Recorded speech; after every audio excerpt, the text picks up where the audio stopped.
So we're going to look at low mood, sadness and depression. Most people feel low sometimes, but if it's affecting your life, there are things you can try that may help. Support is also available, and I'm reading from the nhs.com website. It's a credible source, and it's a professionally written and validated website. So you can't go far wrong. It's quite generic, but there are some very good points on here, and we will look at those.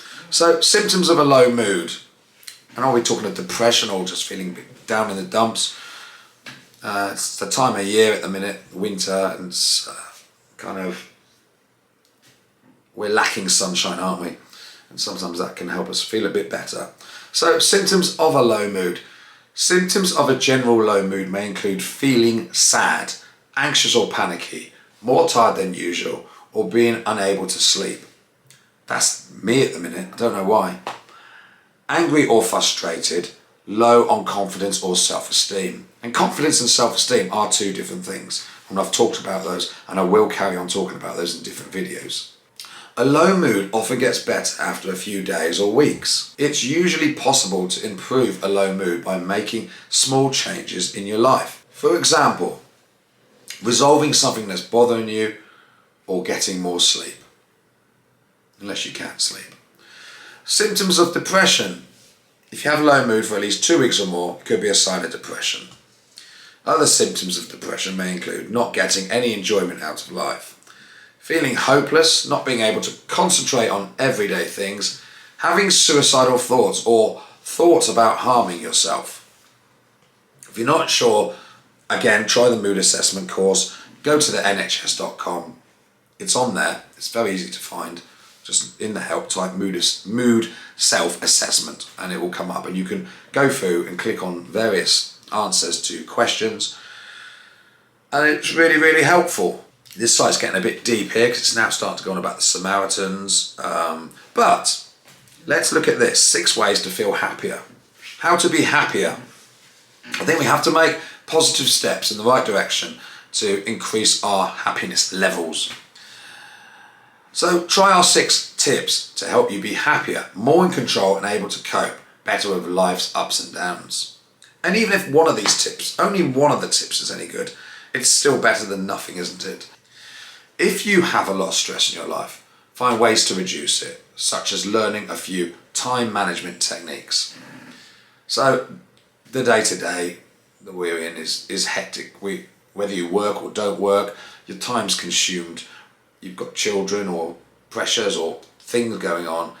I don't think anybody's really got an easy life. We're all imprisoned to our phones and messages and beeps, social media, and all of these things going off, and they really can restrict you. And in one of my videos, I'm going to talk about how I've overcome the pressures of modern gadgets controlling me.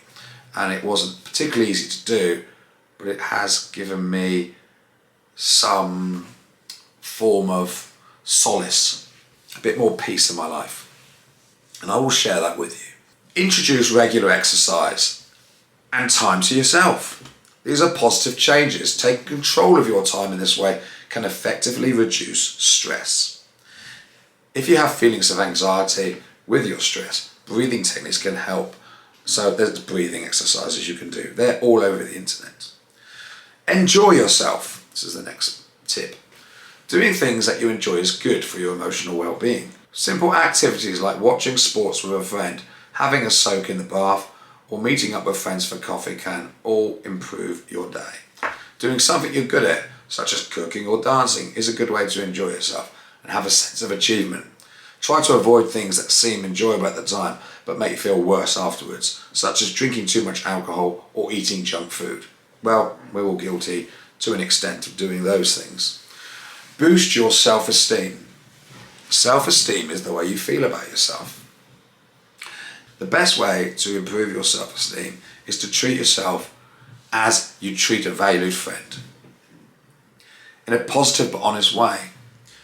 Now, self-esteem is really important, and I've really struggled with self-esteem over the years, and I've done work on self-esteem, and working on your self-esteem does really help lift your mood and put you into a different perspective over anxiety, mental health and other issues. I'll try to put together some sort of videos to explain how you can improve your self-esteem from things that I've learned and from credible people who teach these techniques, and they really do work. But again, they take effort. You have to put something in to get something out. Notice when you're putting yourself down, such as thinking, you're so stupid for not getting that job, and instead think, what would I say to my best friend? You probably wouldn't. Tell yourself something positive instead, such as, you're a bright person, you'll get the next job. I think this is all about learning to love yourself a little bit and not beat yourself up so much. We all have a subconscious, and our subconscious is very powerful, and our subconscious listens to negative things, and it then seems to somehow reflect them into our way of thinking. So it's always worth being mindful about your subconscious and your self-awareness. Have a healthy lifestyle. You need to have a healthy lifestyle, exercising, eating healthily, maybe taking some vitamin tablets and some various things, which is something I'm going to look into doing, and I'm going to go on that journey with you if you want to do it with me. So limit your alcohol intake. When times are hard, it's tempting to drink alcohol because it numbs the painful feelings. And it does, doesn't it? Sometimes it's kind of like brilliant. But it can exaggerate some feelings and make you feel angry or aggressive. It can also make you feel more depressed. It can also make you feel tired the next day and lethargic, and yeah, it's not good, but it's also something that's very hard not to enjoy sometimes. Choose a well-balanced diet. Making healthy choices about your diet can make you feel emotionally stronger. You're doing something positive for yourself, which lifts your self-esteem. A good diet helps your brain and body work efficiently. Do some exercise. Exercise and eating healthily. Boring banes of my life. Do some exercise. Even moderate exercise releases chemicals in your brain that lift your mood, can help you sleep better, have more energy, and keep your heart healthy. Choose an exercise that you enjoy. If it helps, do it with a friend or listen to music. Adults should aim for 150 minutes a week. Get enough sleep. Around 7 to 8 hours is the average amount of sleep for an adult. And an adult needs that for their body and their mind to rest fully. But what if you can't sleep? I'm struggling at the minute with sleeping. And I think maybe that's because I'm not doing any exercise at the minute, because it's cold outside, and my exercise normally consists of building, making, doing physical and practical things. And I need to look at that and address that along with my diet. So we'll do that together. Talk and share. Communication is important, and that's what we're doing here. You can communicate directly with me through the comments, and I am your friend. I want to know your struggles, and I want to be able to share them with you, and maybe we can find some resolutions together. And I've learned so much from the people who've been kind enough to give me comments, ask me questions, and share some of their experiences with me. Talking things through helps you to release tension rather than keeping it inside. It helps strengthen your relationship and connect with people. And they always say, a problem shared is a problem halved. And I believe that. If you can find a friend you can open up with and talk to, it's a really good therapy for them as well. And what I think is important, and I've learnt over time, is don't be selfish. No, don't go and unload on somebody. Talk to somebody and listen to what they've got to say as well, because a really good remedy towards making yourself feel better is actually when you're able to help someone. It's great to go and talk to someone and tell them your problems, but it's also good to listen to their problems for two reasons. I've got to think of two reasons now. One, you're sharing, and that's the problem halved. And the other thing is that you're listening to someone else's problem. By listening to their problem, you're helping them.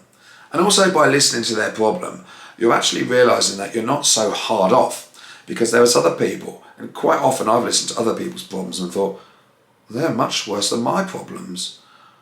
And I've put things into a better perspective. Build your resilience. Resilience is what I was talking about in our last set of videos. Resilience is what allows you to cope with life's ups and downs. Sometimes you have to go through hard things to build up resilience. Making something worthwhile out of painful times helps your resilience grow. So I think it's looking at the plus side of things, isn't it? Something bad's happened, something's upsetting, is there a plus to it? Is there something good that you can take from it? Even if it's just the bare minimum that you've gone through that situation that was hard. And next time you have to go through a similar situation, you will be stronger and you will have more resilience. You've also got the information to share with somebody else who might be going through that situation. So starting a support group to help others, or making something creative out of a bad experience. For example, writing, painting, or singing. You don't want to hear me sing.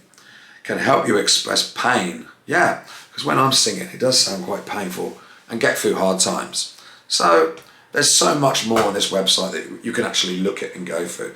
But I think my next stage of doing some videos is actually I want to start to look at how I can help myself and other people with many of the things that I've learned over time from professionals, from reading, from accredited sources, and put them into action. And it's hard to do that on your own. I need your help and encouragement, and I want to encourage you. We can go on the journey together and make a journal and see if some of these things actually start to shape and change and improve our well-being and mental health, and maybe even tackle some of the underlying issues that we're struggling with. Healthy mind, healthy body, I think is what they say. Thanks for watching again.